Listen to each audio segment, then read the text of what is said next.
Bismillahirrahmanirrahim. Assalamualaikum warahmatullahi wabarakatuh. Alhamdulillahi rabbil alamin. Wabihi nasta'in wa ala umuri dunya waddin. Assalatu wassalamu ala ashrafil anbiya wal mursalin wa ala alihi wa azwajihi ajma'in. Amma ba'du. Qala Allah ta'ala fil Qur'anil Karim. A'udzu billahi minasy syaithanir rajim. Bismillahirrahmanirrahim. Ya ayyuhalladzina amanu kutiba alaikumus-syamu kama kutiba alal ladzina min qablikum la'allakum tattaqun. Wa kama qala Rasulullah sallallahu alaihi wasallam fil hadis, man shoma ramadana imanan wa ihtisaban ghufira lahu ma taqaddama min dambi.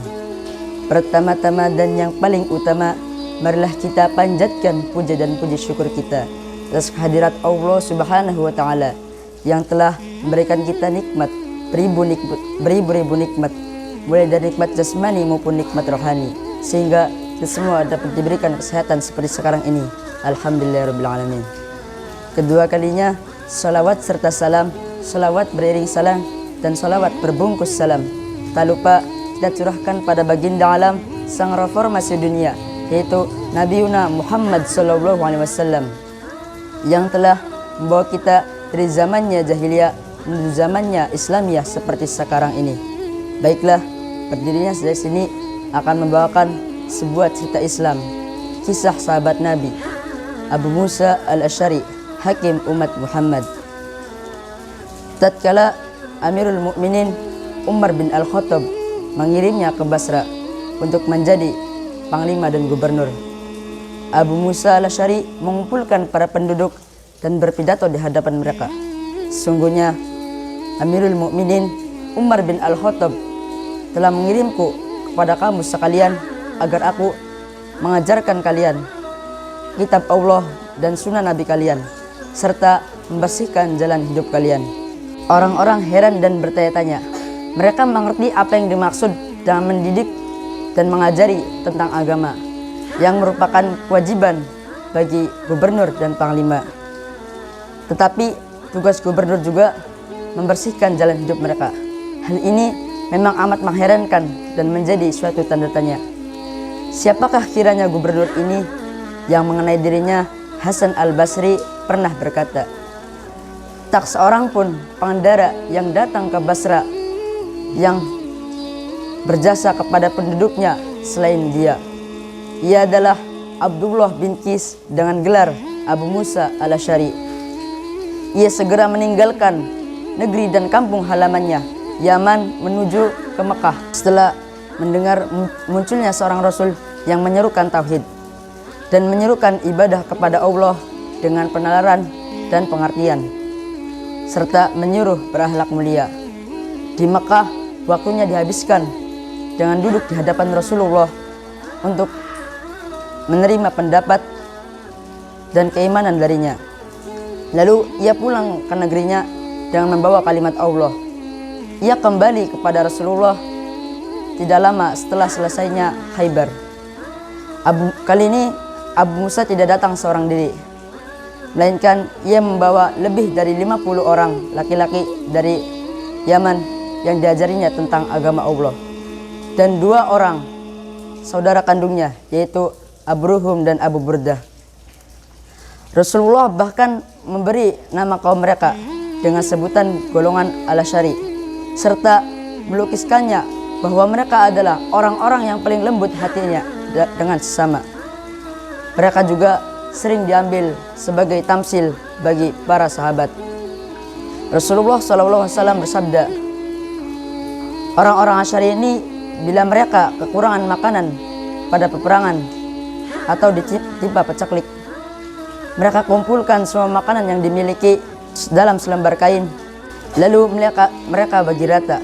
Mereka termasuk golonganku dan aku termasuk golongan mereka. Mulai saat ini Abu Musa pun menempati kedudukan yang tinggi di kalangan kaum muslimin. Ia ditakdirkan menjadi sahabat Rasulullah dan muridnya, serta menjadi penyebar Islam ke seluruh dunia. Abu Musa merupakan gabungan yang istimewa dan sifat-sifat utama. Ia seorang prajurit yang gagah, berani, dan pejuang yang tangguh bila berada di medan perang. Namun Ia juga seorang pahlawan perdamaian, peramah dan tenang. Keramahan dan ketenangannya mencapai batas maksimal. Abu Musa adalah seorang ahli hukum yang cerdas, berpikir sehat, yang mampu mengerahkan perhatian mencapai kunci dan pokok persoalan, dan gemilang dalam berfatwa. Sehingga ada yang berkata, qadhi atau hakim umat ini ada 4 orang: Umar, Ali, Abu Musa, dan Zaid bin Sabit. Di arena peperangan, Abu Musa al-Asy'ari memikul tanggung jawab dengan penuh keberanian, hingga Rasulullah pernah berkata mengenai dirinya, pemimpin dari orang-orang berkuda adalah Abu Musa. Dalam medan tempur melawan Imperium Persia, Abu Musa al-Asy'ari mempunyai saham dan jasa besar. Bahkan dalam pertempuran di Tustar yang dijadikan Harmuzan sebagai benteng pertahanan terakhir, Abu Musa al-Asy'ari menjadi pahlawan dan bintang lapangan. Adapun dalam pertentangan dengan sesama muslim, ia mengundurkan diri dan tak ingin terlibat di dalamnya. Pendiriannya ini jelas terlihat dalam perselisihan antara Ali dan Muawiyah. Abu Musa al-Asy'ari adalah orang kepercayaan dan kesayangan Rasulullah SAW, juga menjadi kepercayaan dan kesayangan para khalifah dan sahabat-sahabatnya. Ketika Rasulullah masih hidup, beliau mengantarkannya bersama Muaz bin Jabal sebagai penguasa di Yaman. Dan setelah Rasulullah wafat, ia kembali ke Madinah untuk memikul tanggung jawab dalam jihad besar yang sedang dijalani oleh tentara Islam melawan Persia dan Romawi. Pada pemerintahan Umar bin Al-Khattab, ia diangkat sebagai gubernur di Basrah, sedangkan Khalifah Utsman bin Affan menunjukkannya sebagai gubernur di Kufah. Abu Musa termasuk ahli Al-Quran, menghafal, mendalami, dan mengamalkannya. Di antara ucapan-ucapannya yang memberikan bimbingan mengenai Al-Quran itu ialah, ikutilah Al-Quran dan jangan kalian berharap akan diikuti oleh Al-Quran. Ia juga termasuk ahli ibadah yang tabah pada waktu siang di musim panas, yang panasnya menyesakkan nafas, tidak menghalanginya untuk berpuasa. Semoga rasa haus di terik siang ini akan menjadi pelepas dahaga bagi kita di hari kiamat nanti, ujarnya. Di hari yang cerah, ajal pun menjemputnya. Wajahnya menyinarkan cahaya cemerlang. Wajah seorang yang mengharap rahmat dan pahala Allah. Kalimat yang selalu diulang-ulang dan menjadi buah bibirnya sepanjang hayatnya adalah kalimat yang juga menjadi buah bibirnya ketika menghadap Ilahi. Ya Allah, Engkaulah Maha Penyelamat, dan darimulah kumohon keselamatan. Mungkin hanya ini dari saya. Semoga yang saya sampaikan ini mendapatkan rahmat dan pelajaran yang mulia. Amin ya rabbal alamin. Wal akhir, wassalamualaikum warahmatullahi wabarakatuh.